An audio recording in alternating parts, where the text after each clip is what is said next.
Hello, class. Welcome to 3.3 polar coordinates. What is polar coordinates? Why do we need it? Okay. A quick understanding of what XY stands for. X comma Y would be a coordinate in the rectangular system, right?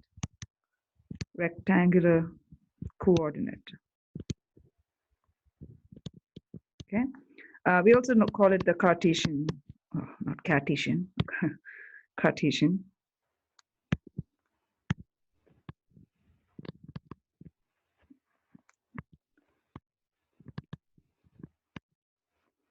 Okay.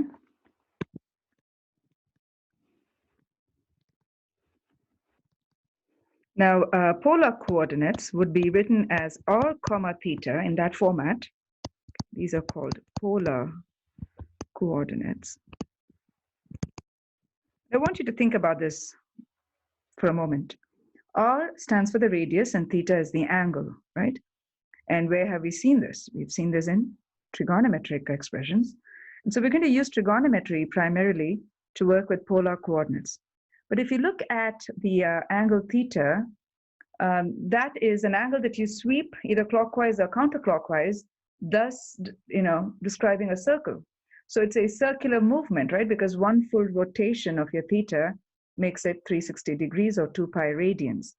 Because of that rotation, you can think of multiple concentric circles based on the radius. So if the radius is 1, you have a circle. I can kind of show that to you here.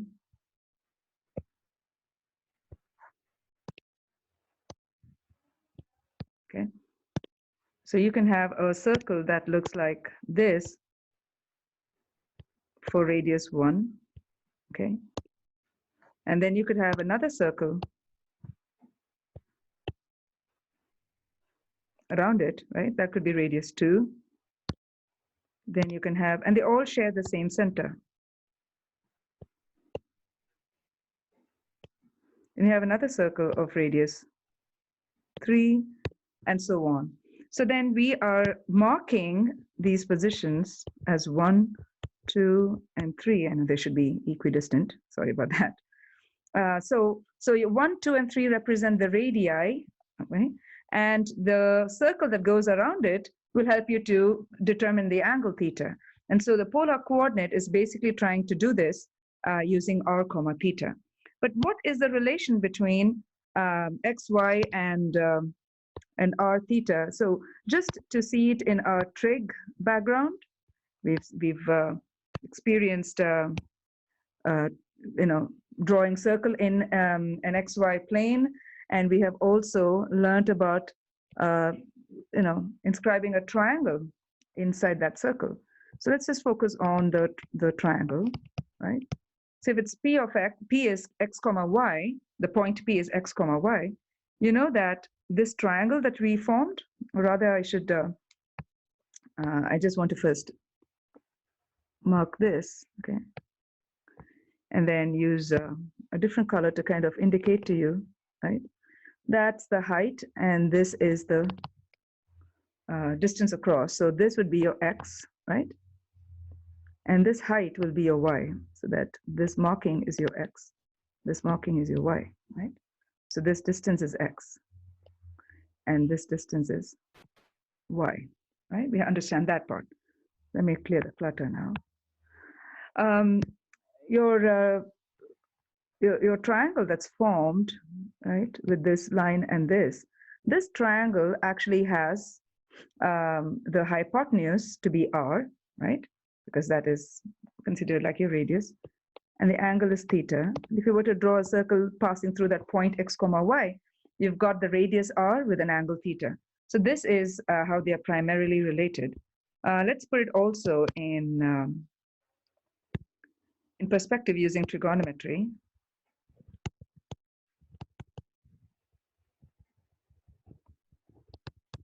Oh, I removed the background music because it was in the way. It wasn't really helping. I can find a different way to do it, but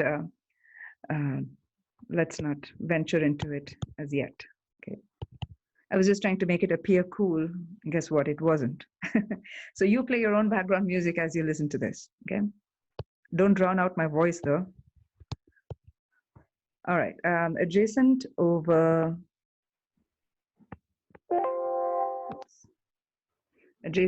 hypotenuse, right? Cosine theta. Cosine theta is adjacent over hypotenuse. If you go back to our triangle, adjacent is this part. Let me write it as adjacent in the triangle, right? And R is the hypotenuse, and Y is the opposite side. So we got all those spots with those names there. So adjacent will be X over R, right? You've seen this numerous times when you learned about trig, and then we recalled trig as well. So we have now X equals R cosine theta. Solve for X, you get this.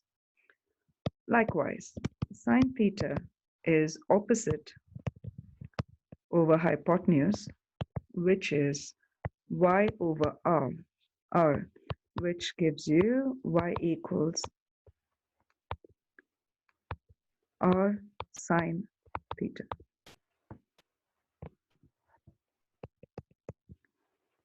So then try doing this, because you're trying to write the equation of a circle. X squared plus Y squared equals R squared, right? And you can kind of prove that too, right? If you square the X, what do you get? R, X was cosine. R cosine theta squared plus R sine theta squared equals R squared. Let's say proof.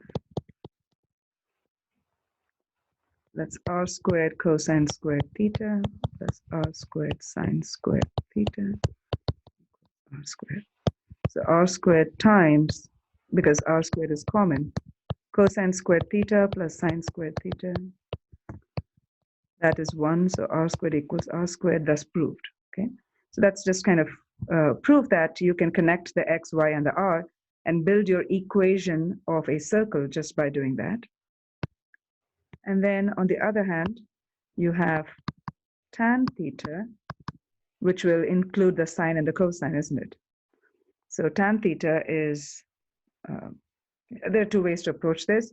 One is by just doing sine theta over cosine theta and then multiplying by R, but or you could just do opposite over adjacent. So let's just do that.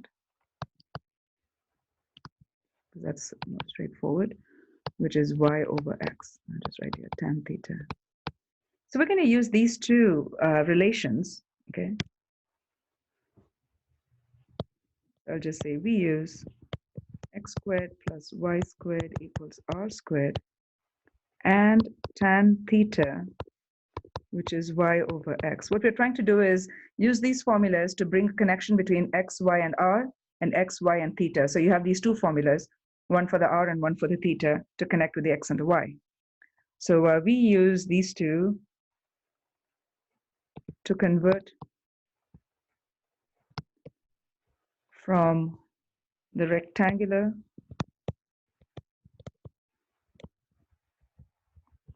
coordinates to polar coordinates and vice versa.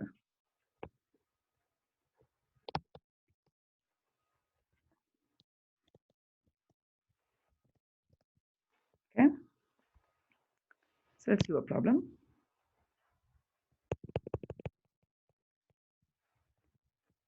Convert from rectangular to polar.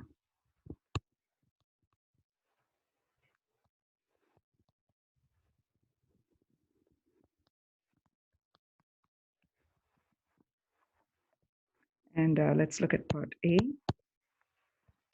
1, 1. Okay, so you have to really be careful about what they are, what they mean, okay, in what form it's given. Because 1, 1 could be read as X, Y, or as R, theta.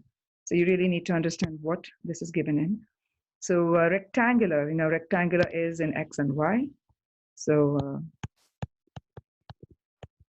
we know that X, Y is the 1, 1, which implies X is 1, and Y also in this case is 1. Okay? So use the relation to connect this to R and to connect this to theta. So X squared plus Y squared equals R squared, right? So this implies when I plug in 1 and 1 for the x and the y, 1 squared plus 1 squared equals 2. Okay, so that means 2 equals r squared, right? On the left side you have 2, on the right side you have r squared. This implies r is plus or minus square root of 2, but r is radius, so this implies your r must be positive root 2. Okay, so you got the r. So in the conversion, you want to convert this 1 comma 1 to r comma theta, and you got the r part already. Now let's focus on the theta part. So tan theta is given to be y over x, right? So this is 1 over 1. So tan theta is 1. And you can use the tan inverse idea here. Arctan is tan inverse, theta is tan inverse of 1. And always bear in mind the restrictions. The moment you move to the arc sine or the tan inverse territory, you have to think of its domain. Okay, so I'll say restriction is that this is going to produce an angle, right? Because theta is an angle. So the answer will be an angle. That angle must be between negative pi over 2 to pi over 2. Okay, so if you go to your unit circle, negative pi over 2 would be the 3 pi over 2 spot, right? Because you're measuring your angle in the clockwise direction, right? You're going this way. If you're measuring your angle in the positive, then you will have to go in the anti-clockwise direction. So negative pi over 2 is down here, and you go all the way up to positive pi over 2. So you can only choose angles technically from the first and the fourth quadrants, okay?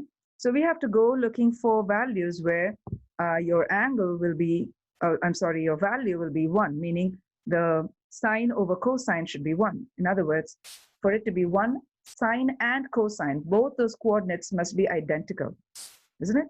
For positive 1, yes, they must be identical. You can't have opposite signs too, for it to be 1. So you have, let's recall this one, right? Pi over 4 is root 2 over 2 comma root 2 over 2. Cosine and the sine, right? This is cosine comma sine.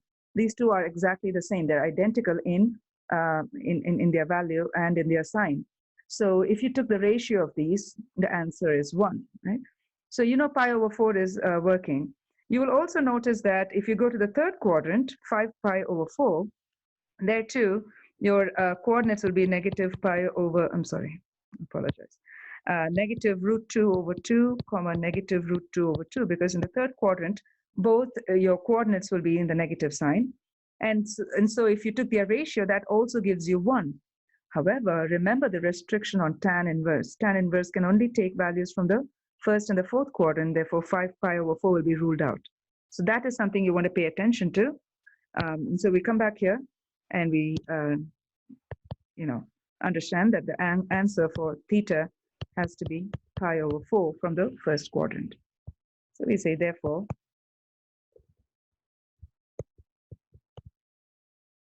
in polar coordinates,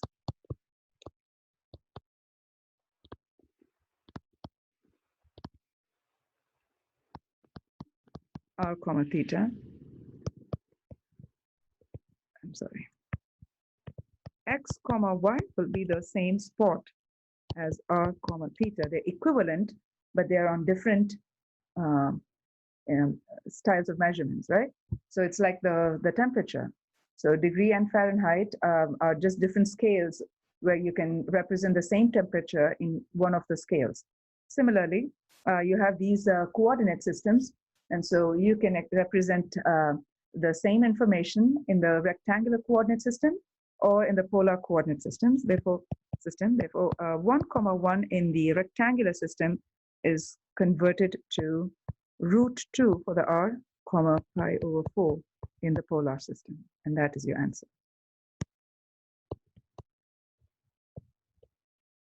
Okay. Now let's go to part B. We're asked to convert, same problem. So convert from rectangular to polar.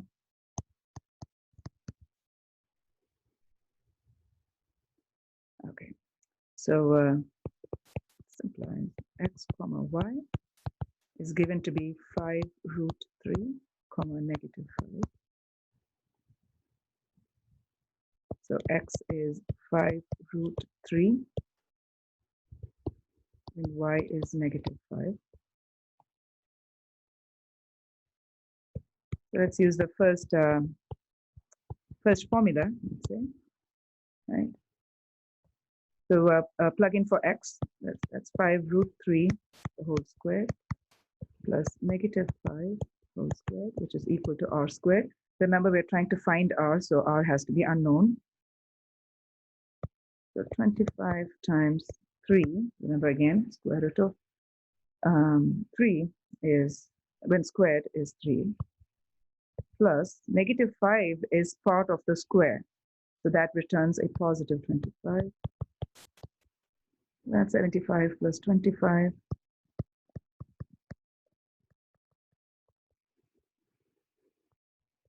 R squared equals 100. And r equals, we choose only the positive option for the square root. And so r equals 10. You want, you can kind of box it to know that we took care of r. And you can also work on the tan theta here parallelly. Tan theta is y over x, which is y was negative 5 over 5 root 3.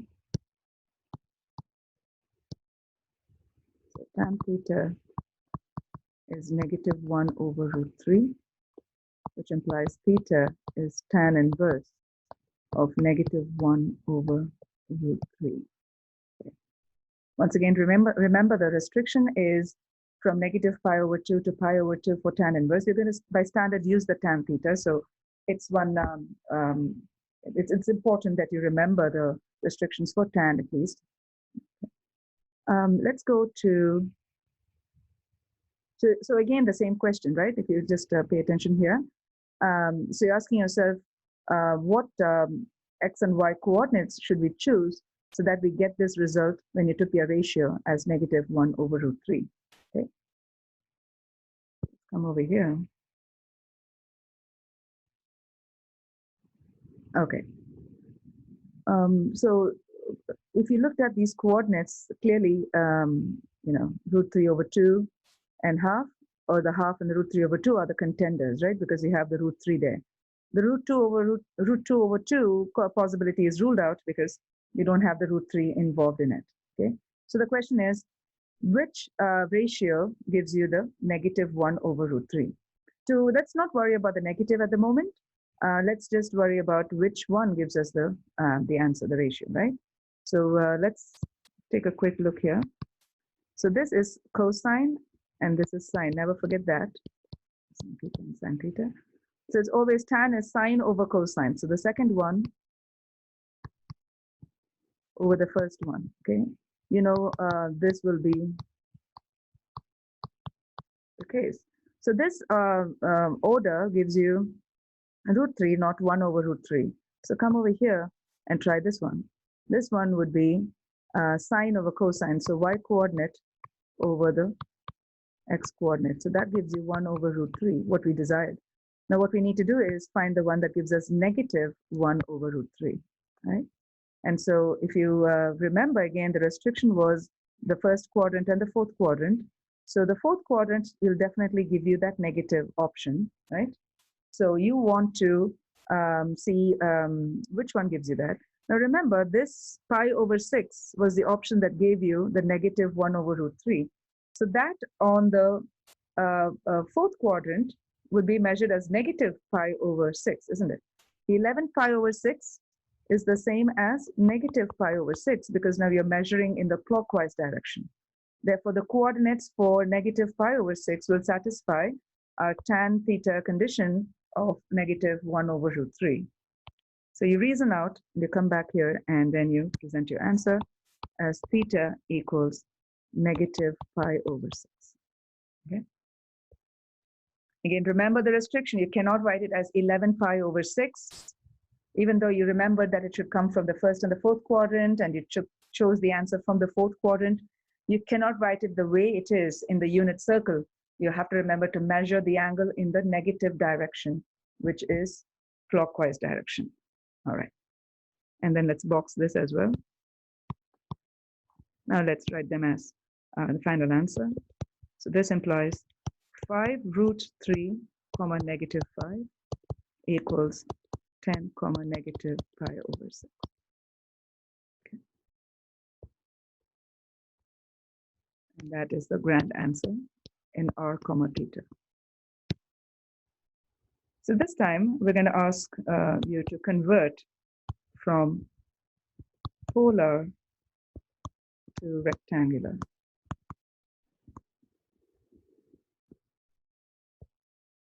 Okay. 3 comma pi over 3.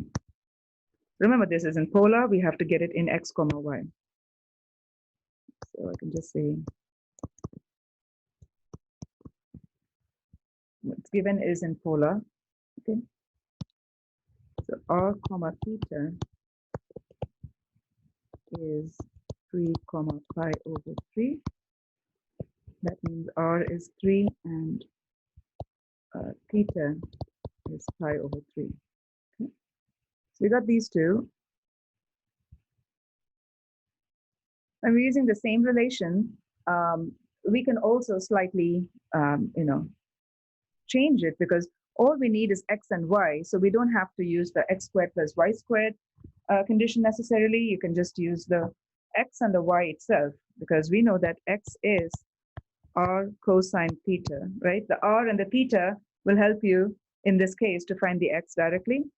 And then you have the y equals r sine theta to help you get the y using r and theta. R is 3, cosine theta is pi over 3. Again, go to your unit circle. Pi over 3 would be this, right? Yeah, when you reduce the 2 pi over 6, you get pi over 3. And so go find your cosine. Your cosine is the x coordinate, which is half.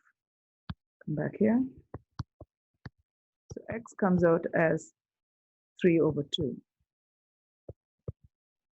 And then here y, r is 3 sine pi over 3. 3 times, go back to the same spot. This time choose your y coordinate for that pi over 3. It's root 3 over 2.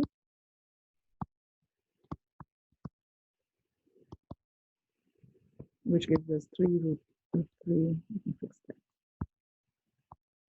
over 2. Let's say y. So this implies 3 comma pi over 3 in the polar coordinate is converted to 3 over 2 comma 3 root 3 over 2 in the rectangular system.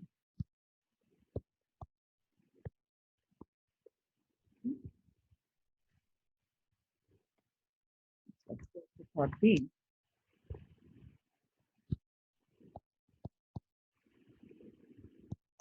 Six comma negative 5 pi over 6. At this point, you can pause the video and try it on your own.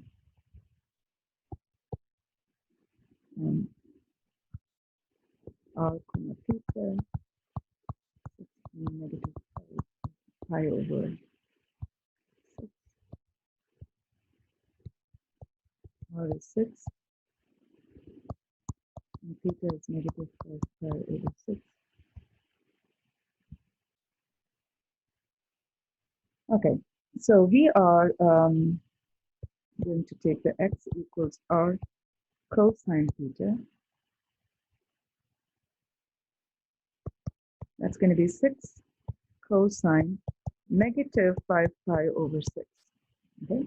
Now remember, when you have a negative angle for which you're trying to find a trig function, we would like to use the techniques of even and odd function to eliminate the negative, so that you could use the regular unit circle in its regular form as opposed to measuring it in the negative direction. It just reduces room for error. And so think of cosine function. We know cosine function and its cousin, the secant, are the only two trig functions that are even functions. Okay, and so they so you want to use the evenness.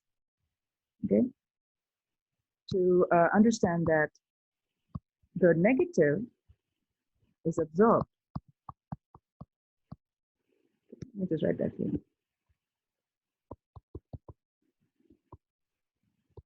Even function would absorb the negative as if it wasn't there. So you have your minus 5 pi over 6 actually coming out as positive 5 pi over 6. This is true only for even functions. Therefore, your x is the same as 6 cosine 5 pi over 6.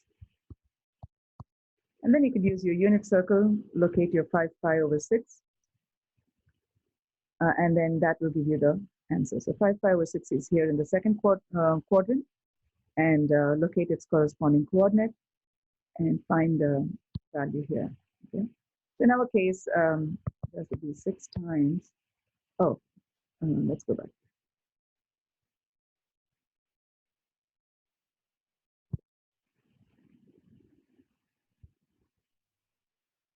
Okay. If you look at pi over 6 here, this setup, that would be the same setup here, but with the corresponding sign. So this would be negative root 3 over 2, because your x is negative in the second quadrant, but your y is still positive, comma half. So we are looking at the cosine, so I'm going to use negative root 3 over 2.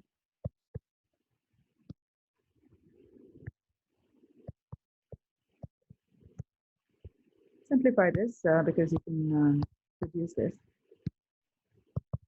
Use negative 3 root 3.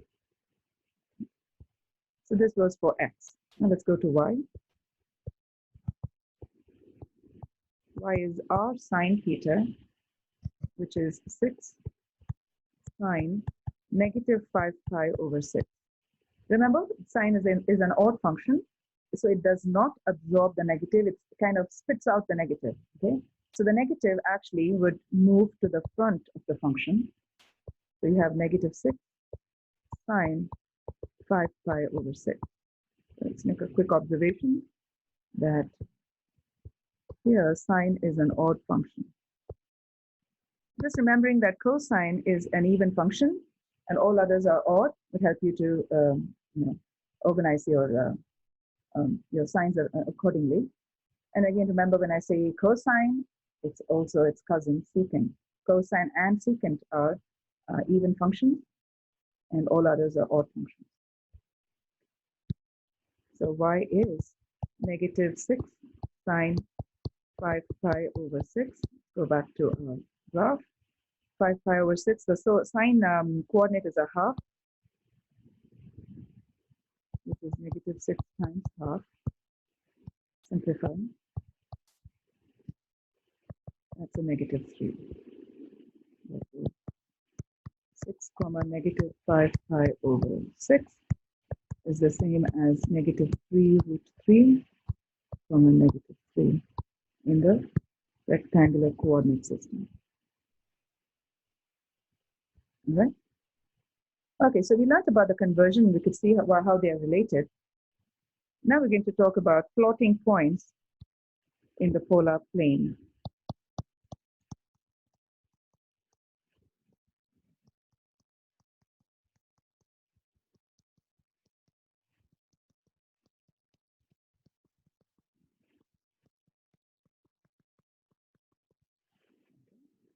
So I will write the problem first, and then I'll show you how we plot it, okay? Plot on the polar plane. We say graph, right? So the graph is the polar plane here.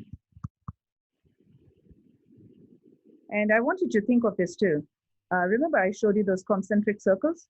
That is how the grid will be here. So you don't just have the x and the y as the xy coordinate here, you have r and theta. So you have a circle for each r. So for every value you see on your x-axis, you can generate a circle that goes around. Okay, so that is the idea, and therefore you can have the x and the y-axis positions, but they would be like our 0 and pi over 2 angles because we're talking about angles here. And you could have the 45-degree angles, and so you could have all those lines also crisscrossing. So I'll show you shortly how that looks. Okay. 2 comma pi over 4 negative 3 comma 2 pi over 3, 4 comma 5 pi over 4. So you can think of this chart here as your axes, I mean, as your grid, okay? And we don't have to write 1, 2, 3, 4, because the innermost circle stands for 1, then 2, 3, 4, 5. Again, they're supposed to be equidistant, but you know, this is how I'm representing it. And the middle, the origin for all of them, all these circles have a common center. The center is 0, 0. So your XY axis would look just XY with the 4 quadrants. Here you have all these angles, markers for us technically to help us locate these angles more easily for the theta. And R comes in terms of these circles as the radius. Okay, we're not going to locate A, B, C. So for that, I have a quick little note as to how to read the angles when they come positive, negative, and the radius when positive and negative. So theta measures anti-clockwise or counterclockwise from positive x-axis. That's our reference always. Our reference is always a positive x-axis. From there we decide how to measure the angle theta. And if it is positive, it measures anti-clockwise. Okay? Negative theta measures clockwise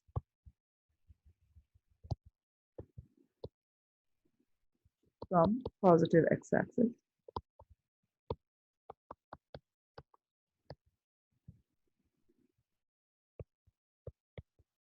Or will land on the corresponding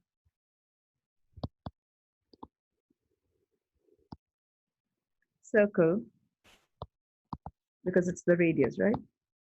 On the terminal side, because this is the angle. So you measure the angle first and then the radius, I think. But you can find out which circle you're on from the radius, okay? On the terminal side.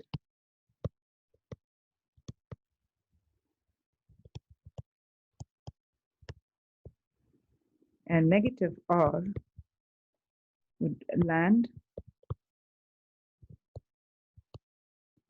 on the opposite side, right? It's negative. On the opposite side of the terminal side. So you will land on a terminal side and choose its opposite side, okay? Of that circle. I'm going to figure that out right now. Okay, 2 comma pi over 4. 2 automatically makes you focus on brings your focus to the second circle, right? Second circle. And then we're going to figure out where to land in that second circle. Okay, and it's both positive, isn't it? 2 and the pi over 4. So if pi over 4 is positive, then you are looking at the x-axis and you want to go pi over 4. This orange marker lines, these axes help us to identify, you know, where we will land. And so because it's helpful here, you know, you're in the second circle for radius 2, and the radius is positive, so you land on the terminal side of the angle. So you don't make it too cluttered, you just mark the point, and then you say 2 comma pi over 4. Okay. So the second circle for radius 2, and pi over 4 is the angle from the positive x-axis because it was a positive angle. Positive radius helped us to land right on the terminal side of pi over 4. Okay, next. Negative 3 comma 2 pi over 3. Negative 3, first focus on the 3. The 3 will be the third circle, okay? So go find your 2 pi over 3. You can reference your unit circle. So 2 pi over 3 actually will be, this is the third one. So let's go 1, 2, 3, third circle. So 2 pi over 3 is right here, okay? I mean, that's the pi over 4 mark. So 2 pi over 3 is going to be over here. Right? Let me quickly take you here. I keep saying here, here, everywhere. Okay, 4 pi over 6 is the 2 pi over 3, isn't it? So that is the line you're looking at. So I want to take you back here so you can look at the corresponding. So there would have been an axis there, right, running through it. I didn't want it to be too cluttered, so I didn't do that. So I, wait, okay. So then it is like this, okay? It's like you had something here. I'm going to erase this, but that is like your angle, right? Third circle, 3 comma 2 pi over 3 would be there, but you have a negative 3.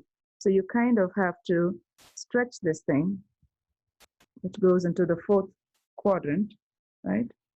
And there you have to do 1, 2, 3, and that will be the circle you will mark. Does that make sense? So, I'm sorry, that's a point you will mark. Oops. I tried something. Okay. And so I'm going to, try and mark this because I put the 2 dots there just for explanation. Remember that this is the position for the negative 3 comma 2 pi over 3. So first find the position and then see if you have to switch and all that. Okay. All right. The next one was 4 comma 5 pi over 4. So come back here. Where's 5 pi over 4? 5 pi over 4 it tells you that it's in the 45-degree mark. So here it's in the third quadrant. Let's come back here. So 4 comma 5 pi over 4. So go to the fourth circle. 1, 2, 3, 4. Fourth circle, and 5 pi over 4 is right there.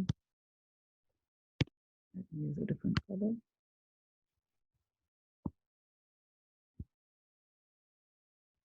Four comma 5 pi over 4.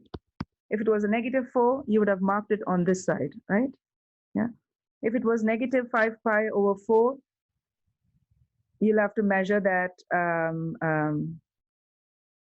You'll have to measure the negative angle in the clockwise direction, which would have landed you here in the second quadrant instead. Right? That's something you have to pay attention to for the angle. All right, we had fun there.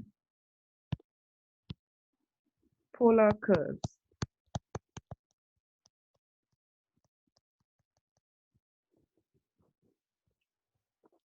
Ideally we'll take a 10-minute break in class, but hey, you're on a long break, so you need a break, pause the video.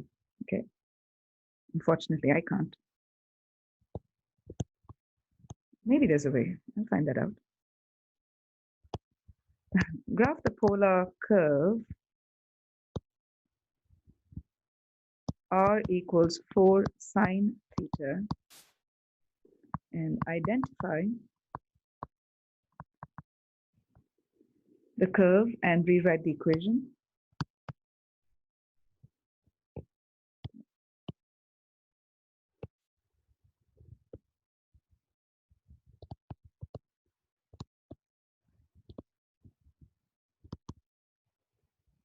In rectangular coordinates.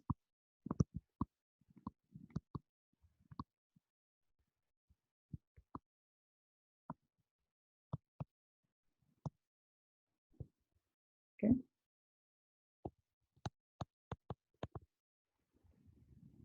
Okay, so we know that this is a grid that we're going to use, but then we have to first know what these positions would be, what r and the theta would be for us to go back and plug position it. And we have to graph it, okay? So you have to draw this r equals sine theta. Okay. Since we have a sine function,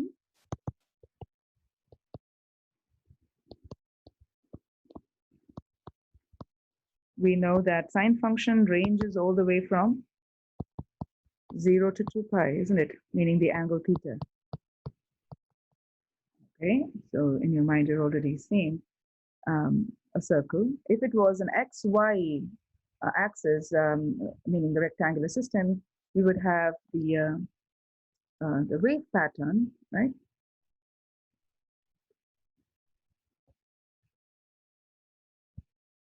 So we're trying to graph this, right?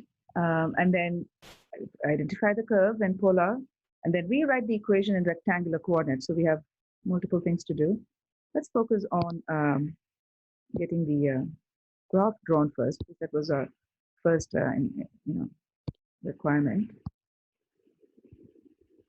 in the standard traditional way of graphing any given equation is to do your t-table, right?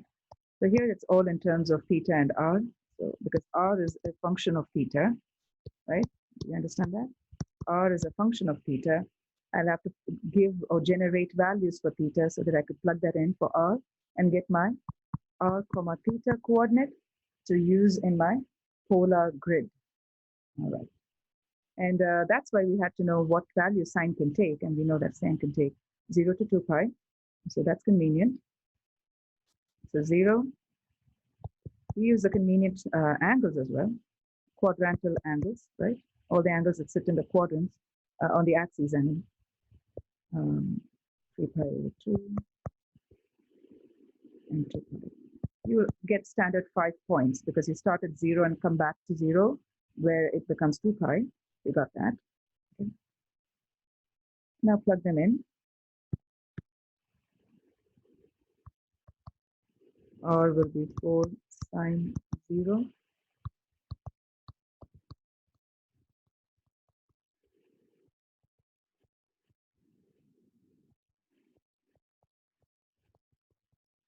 And over 2. Lastly, evaluate for each one of these looking at your unit circle. Okay, that's 4 times 0, 0. This will be pi over 2, right? So 4 times 1. This would be back at 0. It's 3 pi over 2, so it's negative 1. It's back in the 0 position. And because of the, what do I say, the symmetry, you see these numbers fluctuate, right? Nicely, and so you can track. You got them correctly.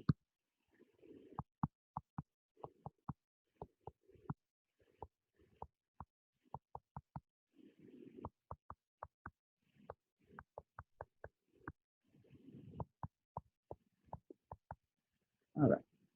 Now it's time for us to, you know, plot these points on the polar grid, and then we'll be able to,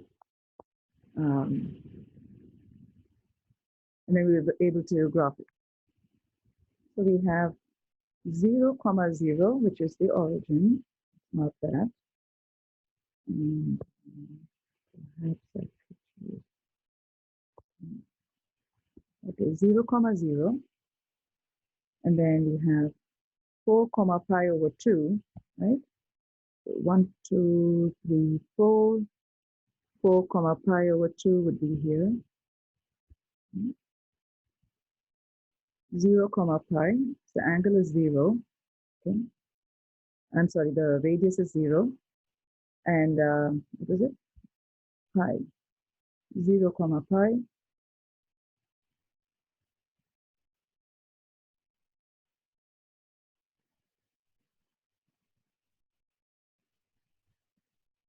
Pi is over here.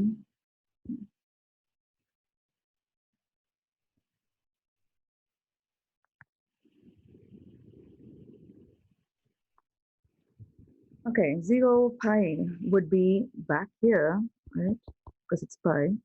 So that is a point. We didn't get a distinct point for that. Then we have negative 4 and 3 pi over 2. So 3 pi over 2 would have been this axis, okay? And that would be the fourth point. But negative 4 brings us back to 4, pi over 2. Wow. So it looks like we only had 2 distinct points, and the other 2 points we've already lost. And then you know that 0, 2 pi would also come back to the center position. So although we used interesting and easy coordinates, they didn't really give us values, especially when your radius comes out as 0, we have a problem plotting them, right? And even in this case, when radius was not as 0, like 4 pi over 2 and negative 4, 3 pi over 2, those two were symmetric, and they actually landed in the same spot because of the negative 4. So there again, we didn't have any success. So this does not mean that we're done or doomed. We can still go ahead and find the other values, like for instance, pi over 4. So extend your table to get more values. So pi over 4, and then on the other side, let me take it back here. Oops. So you had pi over 4 here, this quadrant, Then you have 3 pi over 4, 5 pi. So you can use all those coordinates. I'm just going to do 2 of these, 3 pi over 4, and see if we get distinct points. If we don't, then we'll try the other ones, okay? So that will be r equals 4 sine pi over 4, which is 4 times root 2 over 2, right? That will be 2 root 2. So pull out your calculator and see what that value is. It should come around 2.8, okay? So then just for convenience, I'm going to use, what was it? The decimal value, okay?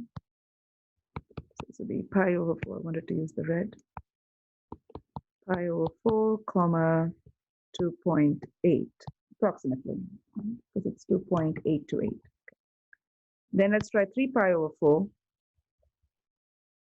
3 pi over 4 will also give you a sine value that is root 2 over 2, right? Yeah. So let me write that out here.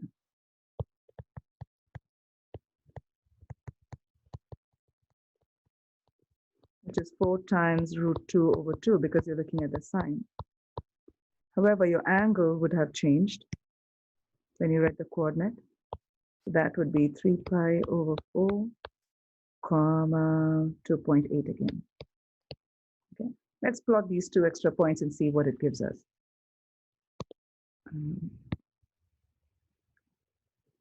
Okay, pi over 4 and 2. Oh gosh, I switched it around. I'm so sorry.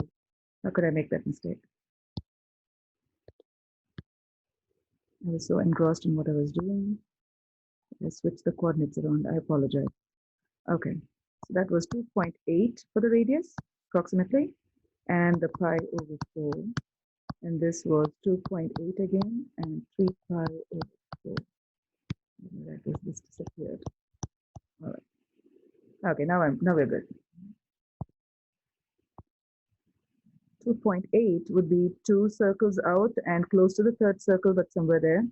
And pi over 4. So this side, I'm looking at this side. Pi over 4 is this. So 1, 2, 3, a little below that.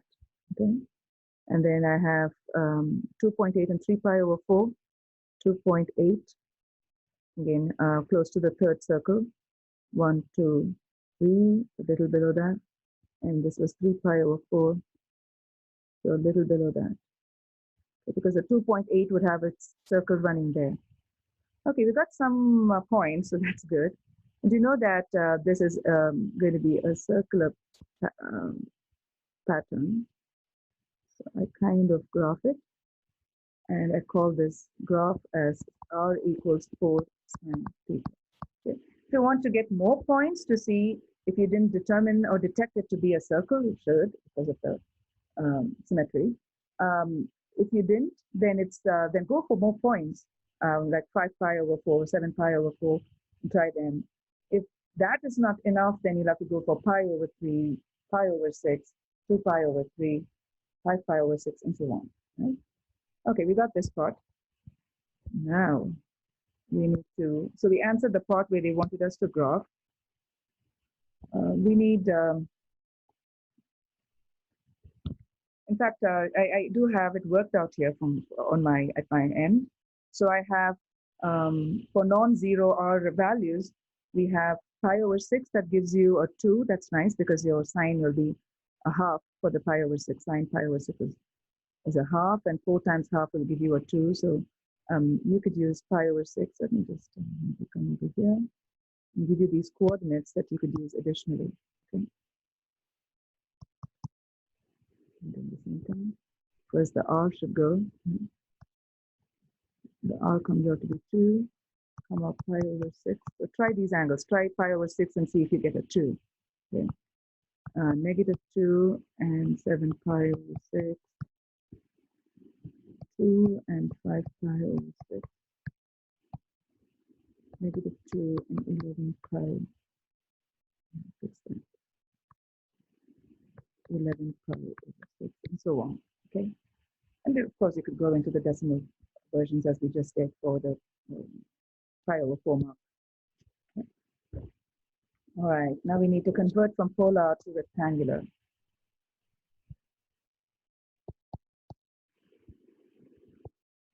me write that. Now convert from polar to rectangular.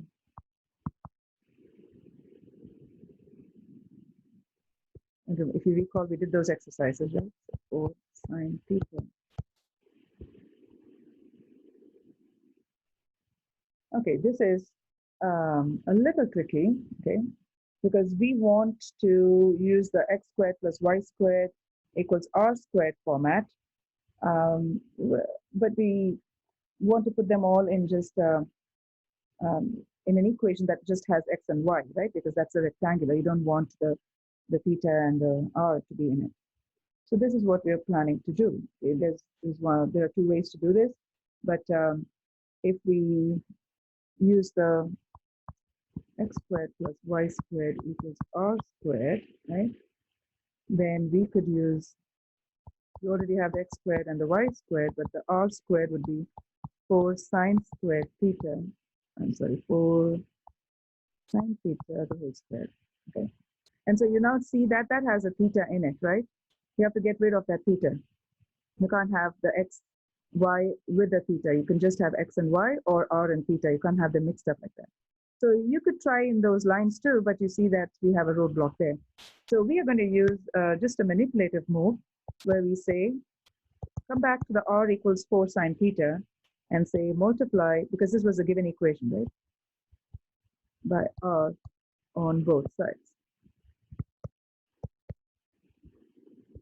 So what this does is it multiplies r this side and r times 4 sine theta.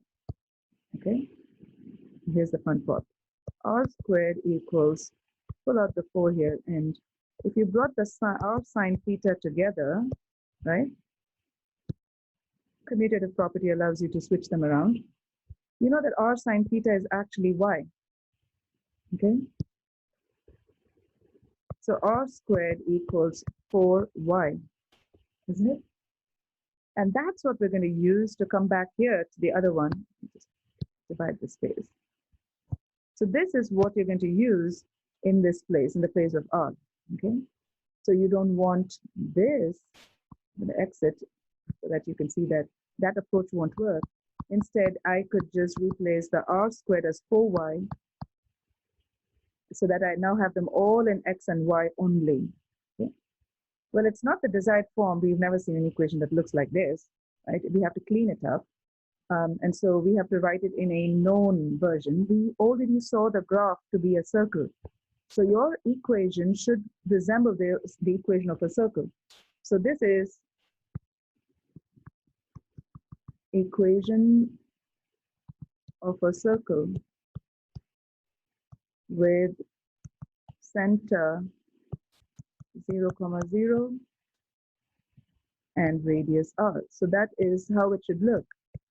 Of course, we may have different center, right? In fact, if you go back there and see, the center is different, right? It's no longer the origin. The center will be different. And so you have to understand that has to factor in. And of course, the radius will be different, right? And they are equivalent. So what the graph you get here is the way it will be on the XY coordinate as well, okay? Meaning the shape. Okay, how do I deal with this? Now, this is where we call upon completion of squares, okay?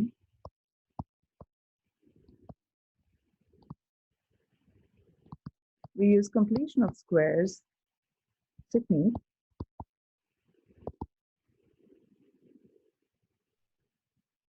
to get the equation of the circle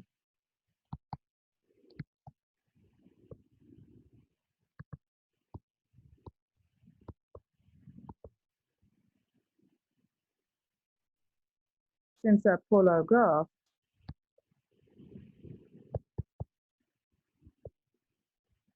is a circle. All right, so now the focus is completely on this. So x squared plus y squared minus 4y equals 0. That's the first step we do. We bring them all to one side. And then x squared is by itself. So you collect all the x's together and all the y's together. So x squared is by itself, so no problem there. So if you can write this y squared as a perfect square binomial, we are very close. So I'll just say plus a blank here equals 0 on the other side, and whatever you add this side, you will add the same quantity on the other side, right? And so our rule was we would insert a term that was b over 2 squared, negative 4 over 2 squared, negative 4 over 2 squared. Whatever you do there, you also do the same. This comes out as negative 2 squared is 4. 4. So I'm just doing quick calculations, so it doesn't really drag us all the way into several steps. Y squared minus 4y plus 4 equals 0 plus 4. Okay. All right. This is a perfect square binomial. Let's quickly note that.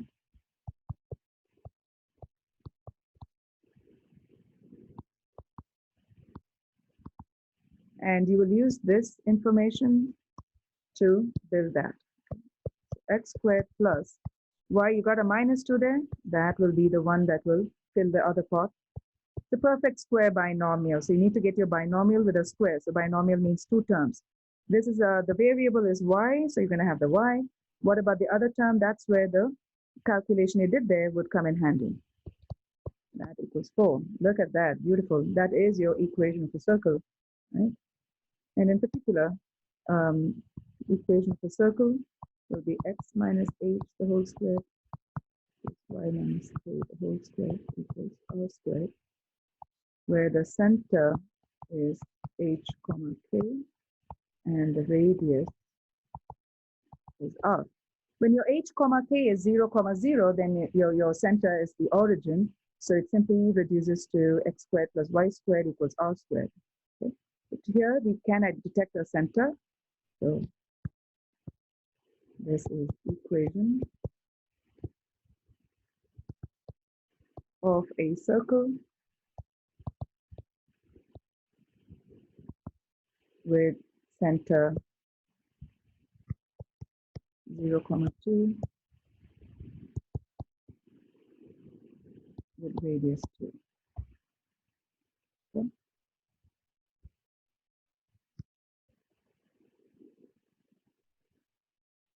I want you to box that. We graphed and we translated it. Okay. Transforming polar equations to rectangular coordinates.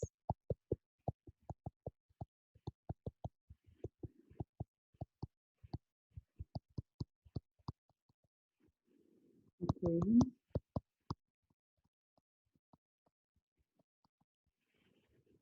to rectangular coordinates.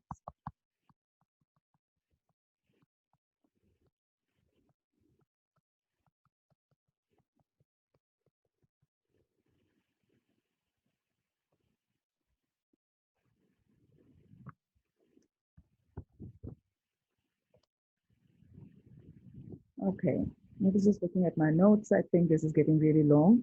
So I'm going to kind of stop the video here and continue from this point in the next video. So there will be 2 parts to this section. Okay. All right. I will see you in the next video.